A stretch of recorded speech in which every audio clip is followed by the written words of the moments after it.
Öpülgen ko'chalarda Ümit üzme aziz xalqim, ümit üzme ey ana yurt. Biz atlandık bu kurashga, o yıl taştak uyuşup. Allah berse bu nusretni, bizgilerimiz sep bulup, zalimlarni yığlatgudek, Uğuz gibi küçlük bulup. Lapıldaydı asminanda, göz çaklıtıp şu günü,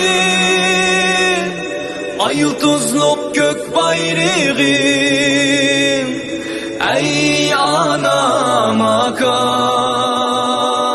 ay yıldızlık gök bayrağım. Assalamu alaikum wa rahmatullahi wa barakatuh, dear brothers and sisters. Nice to see you again. I have a very special guest for you today. Joining us all the way from the United Kingdom, we have Sheikh Fadel Soliman.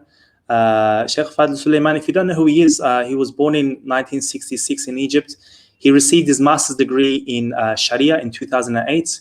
Besides being an electronics engineer, Fadel Soliman is an international speaker, orator, filmmaker, and presenter of Islam.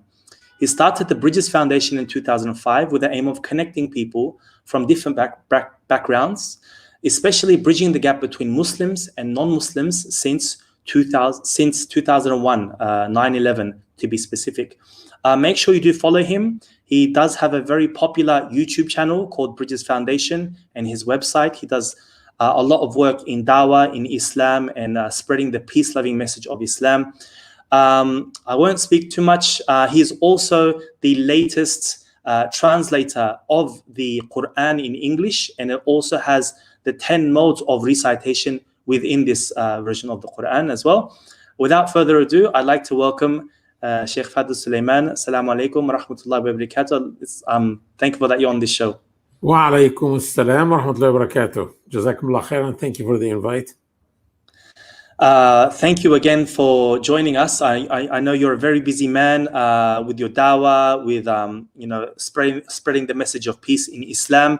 But I also noticed I wanted to get in touch with you because, mashallah, you are a Muslim Arab cleric, and we don't see people people in your field, especially amongst the Arabs, talking and reviving and stressing the importance of the oppression that is happening to the Uyghurs, to the Uyghurs in East Turkestan, or you Arabs like to refer to as Turkestani al-Sharqiyya. Yeah, that's true. Actually, unfortunately, we are very ignorant about your plight, and maybe you share responsibility with us, because maybe you also guys have to do more informing the world and informing especially your Muslim brothers and sisters about your plight. Yes. Yeah. Sheikh, before we get into the sort of advice or nasiha that you have for the Uyghurs themselves, I want to ask, how did you come across the Uyghurs, and where did you first hear about us? And because again, yes, some people will talk about it here and there, especially in the Arab Muslim community in the Middle East, but it's very rare. How did you come to be so strong about it? You also made a program, I understand, during the month of Ramadan. I really don't remember how this started, but I met some brothers, Uyghur brothers, in Norway about 10 years ago, and they gave me this scarf. Mashallah. And at that time, I started to learn more about the Uyghur and about their plight. And then recently, when the COVID-19 broke, people started to look again about anything that has to do with China. And at that time, I wrote on my Twitter account, "Oh Allah," because at that time it was only in China, and we heard that China is building lots of emergency hospitals So I said, oh Allah, a hospital for every mosque they removed and they demolished. And some people attacked me and they mentioned the CEO of Twitter, and they said he is praying against the poor people and the weak people and the children and whatever. So you should close his account and stuff like that. And I said, so Muslims today cannot resist. Muslims today cannot even speak. Muslims today cannot even pray to Allah. We can't even pray to God against our oppressor. So this is, yeah, definitely my tweet wasn't politically correct. But even our prayers have to be politically correct now. We can't even pray to God. So it's going too far. They are going too far now with the oppression on Muslims. And this is what I mean, is that no.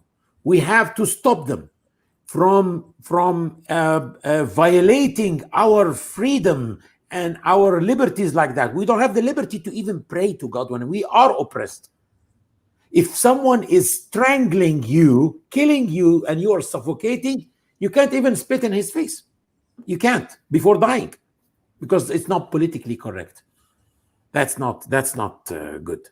And we are allowing them, with our weakness, we are allowing them to do so to us. And Allah criticized those who are weak. And he spoke in the Quran saying that the weak said in hellfire that to the leaders, you are the ones who misguided us. And when I'm explaining this to my students, I said, you know what's their crime? Their crime was that they were weak. Why were they weak? God, and being weak doesn't mean weak physically. No, a weak person can be the holder of the World Cup in wrestling, but he can be still weak because he's allowing someone else to command him, allowing someone else to play with his mind and to play with his heart. This weakness is a crime. Subhanallah. Yeah, you're very right. It's very strange when obviously our brothers and sisters are being oppressed, but Subhanallah, the loudest voices are coming from non-Muslims and non-Muslim countries. With no religious or ethnic ties to the Uyghurs. Is this a sign of Yawm al-Qiyamah? No. It's not a sign of Yawm al-Qiyamah at all. Yeah. It's just, I don't want to tell you something. Yeah. Many things happened in the Muslim world. Huge issues, like, for example, the Tatar or the Mongols invasion to the Muslim world, and the demolition of the Khilafah Abbasiyah, and they slayed the Khalifa at that time, and they killed 2 million Muslims. And Muslims at that time said, this is the end of the world. 100 years from that time, or before that time, the Crusaders were sweeping all over the Muslim world, and they established a Crusaders kingdom in Jerusalem. And the Muslims also said, this is definitely the end of time, and that's the end of the world. And both of them were not the end of the world. So every time we are facing a calamity, we just go and say, that's the end of the world. That's not the end of the world at all. It is our weakness that is allowing this. So the issue is, non-Muslims are strong because they are free. And because they are free, they can speak. But when we are not free, we are weak and we cannot speak. I want to tell you that we are dead. When we say we are not free, it means we're dead. In Islam, freedom equals life. I don't know if you know this or not, but it's in the Quran. In the Quran, Allah says that if no Muslim can kill anyone except accidentally. And if you kill someone accidentally, then to seek atonement from Allah, you should free a slave. What does that mean? It means that you took life from someone by mistake. To seek atonement, give life to someone dead. How can I give life to someone dead? Give freedom to someone deprived from freedom, because freedom equals life in Islam. So when we say that most Muslims are not free, it means most Muslims are dead people. Allahu Akbar. Look at who is actually standing for the Uyghurs in the United Nations. Non-Muslim nations. And look at the Muslim nations supporting China. Why? They are dead. Allahu Akbar. That's it. Why? But most Muslims don't even care about politics. In their own countries, they don't even participate in elections. In many Muslim countries, there is not even any elections. You know what Ali Izetbegovic said? The ex-president of Bosnia Herzegovina and the leader of their revolution against the Serbs. He said, Muslims who do not care about politics should only blame themselves when they are ruled by politicians who do not care about Muslims. Subhanallah. Muslims who do not care about politics should only blame themselves when they are ruled by politicians who don't care about Muslims. That's the issue. We should not wait for anyone to defend us. Well, non-Muslims who are defending us, they will defend us to a limit, and that's it. When are we going to do something for ourselves? When are we? I'll tell you something. For example, Palestine was occupied at the same time with the Turkestan, Eastern Turkestan. Yes. Mm-hmm. A year before, 1940. Exactly, yeah. Two years before, yeah. But the Palestinian case is alive every single day. Why? Look at the Palestinians and look at the third generation of Palestinians who are living abroad. Third generation was born and they are still called themselves Palestinians, consider themselves Palestinians, speak Palestinian, eat Palestinian, dance Palestinian.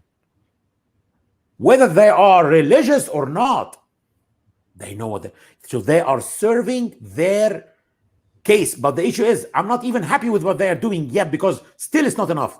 But I'm telling you, where's the Uyghur? Where are the drama? Where's the drama? We have to learn from others, Habibi. We have to learn from others. 50, 60 years ago, who were the most oppressed people? The Jews, right or not? Yeah. Look how strong they are today. SubhanAllah. Allah subhanahu wa ta'ala mentioned the sons of Israel in the Quran tens of times. Over 48 times they were mentioned. And Prophet Musa was mentioned 136 times. That's not by coincidence.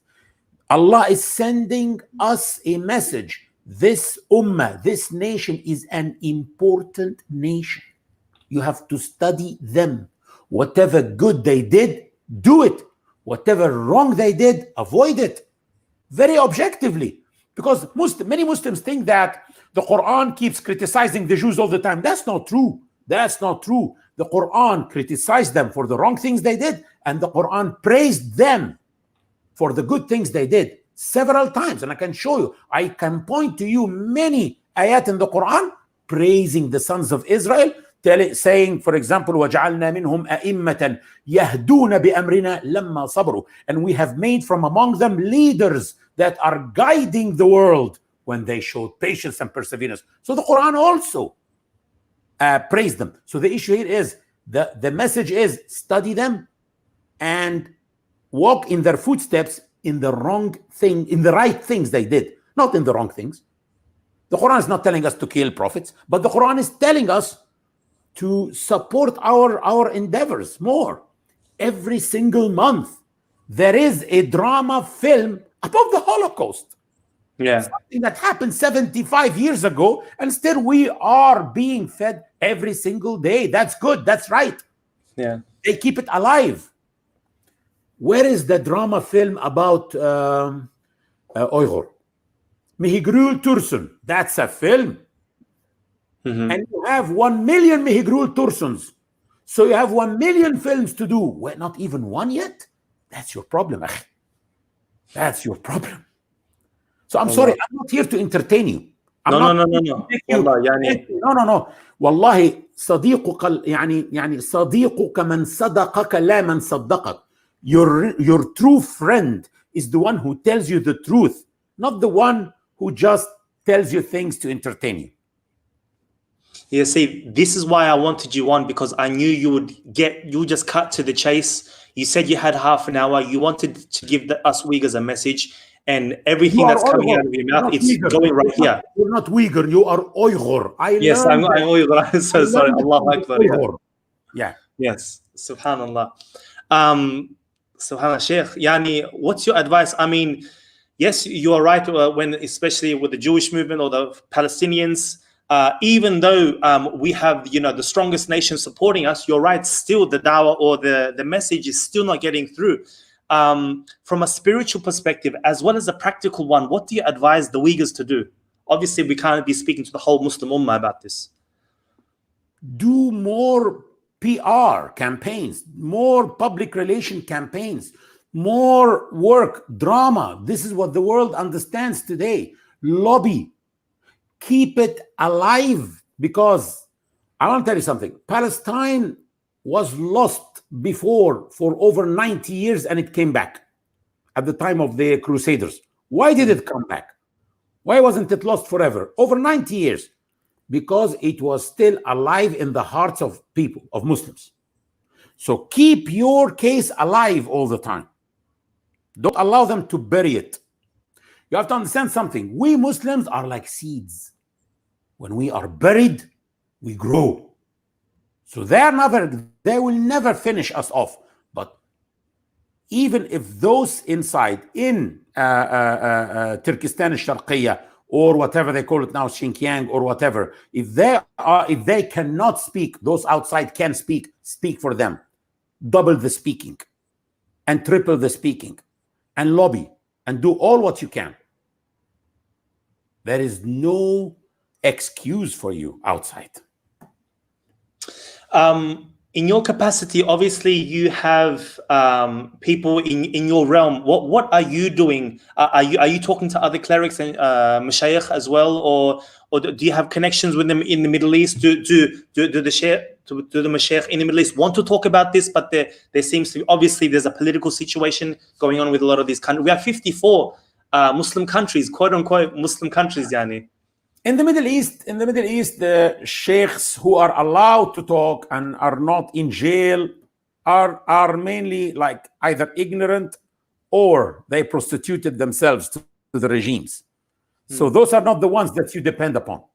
The ones that you depend upon are those who live in the West, actually. And they have to enlighten more people. In the Middle East, there is no hope in the Middle East except when the idols are demolished. So the idols have to be down so that the Middle East becomes real Muslim again, because they are ruled by idols. So that's the problem now in the Middle East. So what you need to do is to get the message through to people in the West mainly, and Muslims. They will be with you in everything, in your protests, in lobbying, and everything. I want to tell you that in 70 years, we have lost 3 Muslim nations. Palestine, Turkestan al-Sharqiyya, and Kashmir.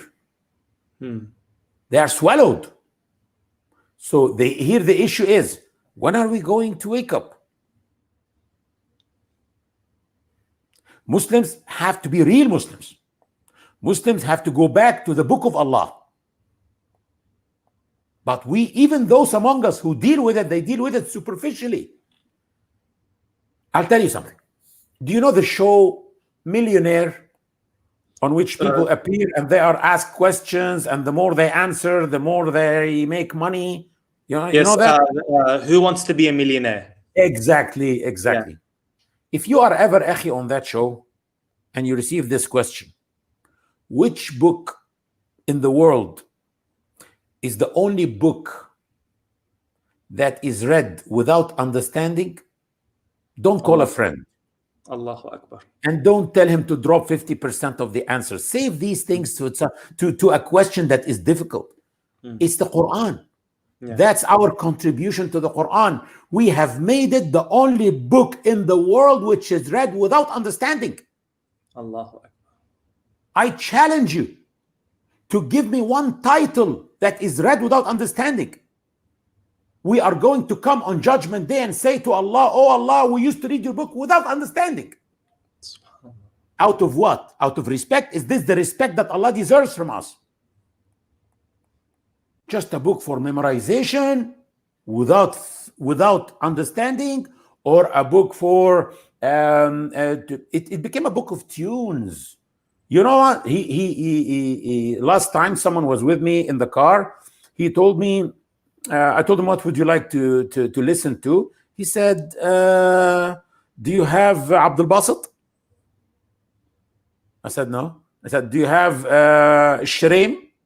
So we don't even call it the Quran. We call it Abdul Basit. We call it a Shreem. Because, and then they said, yeah, I have a Shreem. What would you like to hear for him? He said, doesn't matter, anything. I just love a Shreem. So it's all about tunes. Tunes instead of songs. Instead of listening to songs, tunes. That's not the right way we should listen to the Quran. Allah told us how to deal with the Quran. Allah told us, كِتَابٌ أَنزَلْنَاهُ إِلَيْكَ مُبَارَكٌ لِيَدَّبَّرُوا آيَاتِهِ. A blessed book that I have sent to you so that they may ponder upon its signs, its ayat. Not to memorize its ayat without understanding. And then people keep complaining. You know what? We have a child in our family who was a memorizer of the whole Quran and he became an atheist. How can that happen? I said, because he is just a memorizer, not an understander of the Quran. We wanted him to be an understander of the Quran, not a memorizer. That's the problem. We are dealing with even those of us who deal with the Quran, they deal wrongly. I'm not saying don't memorize the Quran, but when the Sahaba memorized it, it was a natural outcome of understanding, of pondering. They keep pondering the ayat of the Quran until it becomes memorized. When you memorize anything, why do you memorize it? It's to apply it. If you tell me, if I go out from your house, how can I go to Heathrow Airport? I'll tell you, you make a left, and at the and then the second right, and then at the roundabout, take the third exit and keep going. Did you memorize? You would say, yes, I memorized. I say, okay, recite. You say first left, second right, and then third exit in the roundabout, and I keep going. I'll be in Heathrow. Good. You memorized well. Apply. So we memorize to apply. If we are not planning to apply, why are we memorizing them? That's what Prophet Muhammad said. Some people are reading the Quran while the Quran is cursing them. Why?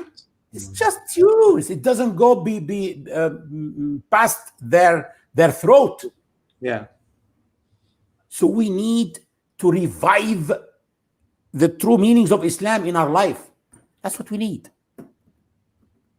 You know, I didn't want to bring this up, but I'm wondering, for example, you know, we talk about, say, the blessings of Allah or the punishment of Allah is, you know, probably what's happening to the Uyghurs or even what's happening in China.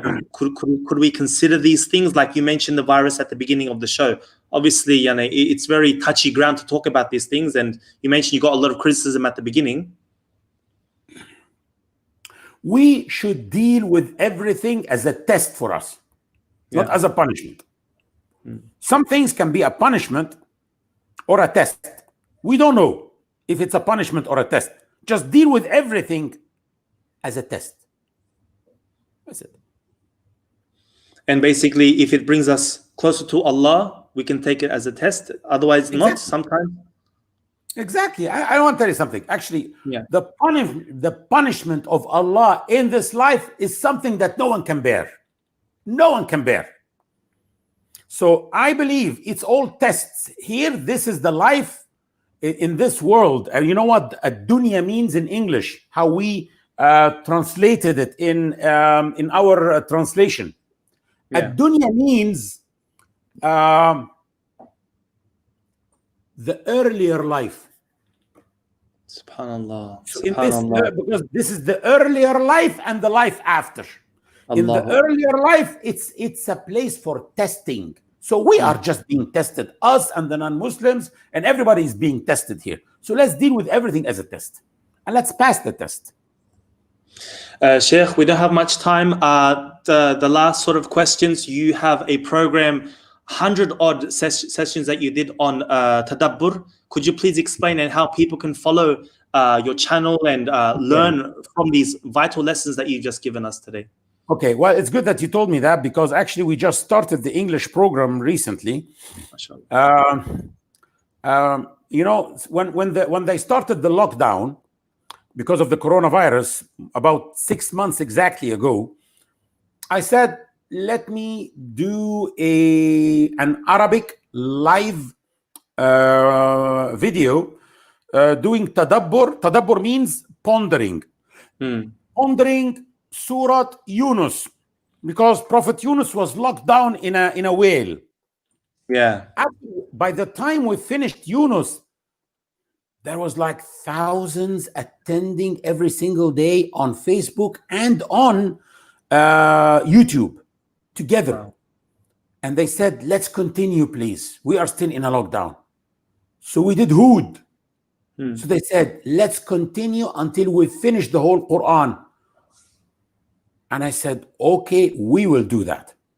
Today, after we finish here at 7:30, or like half an hour after we finish, I have to give the 184th halaqah in 184 days. Alhamdulillah, the guys who are with me refused to stop even at the day of Eid al-Adha and the day of Eid al-Fitr. So at the days of Eid, we had a live session explaining the Quran. We finished in 6 months, more than 6 juz now. So 2 more years from now, inshallah, and we will be done with the whole Quran on video. Inshallah. But that's in Arabic. I started the English program twice a week, every Sunday and every Thursday.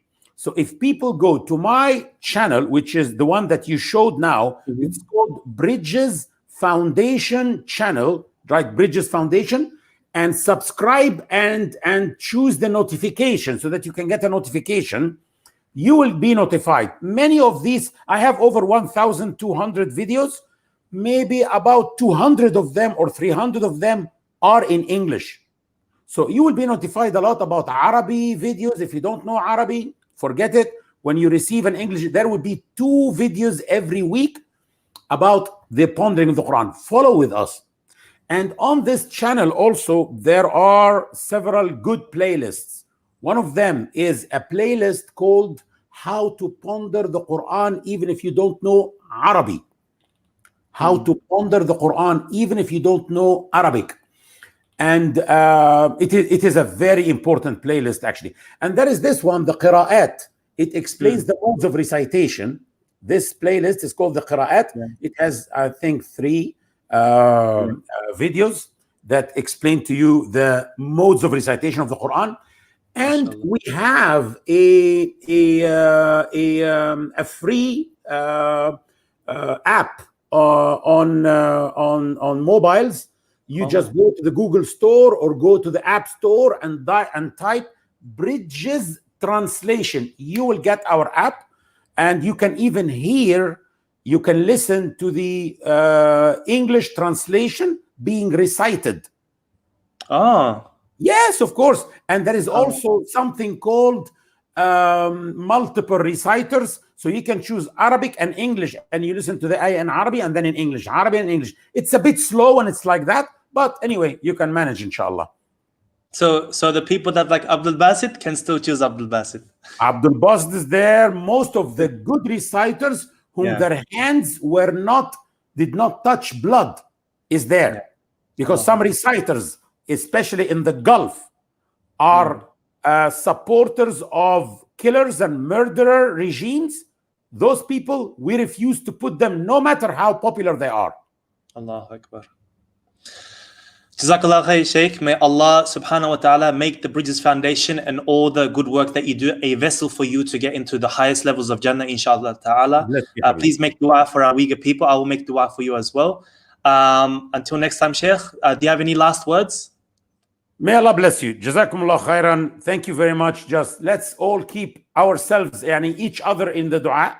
You make dua for us. We make dua for you. And let's keep up the good work. We have to know, we want to understand something, that every big achievement was a dream one day. So dream of East Turkestan becoming free again. This is a dream. You may see it far, but Allah can make it very close. Just keep working, have hope. إنه لا ييأس من روح الله إلى القوم الكافرون. No one despairs of the mercy of Allah except non-believers. We are believers, and we have big hopes that Allah is greater and mightier than anyone else. Allahu Akbar. And with that, I want to thank everybody. Until next time, my dear brothers and sisters, Assalamu alaikum wa rahmatullahi wa barakatuh. Sheikh, Assalamu alaikum wa rahmatullahi wa barakatuh.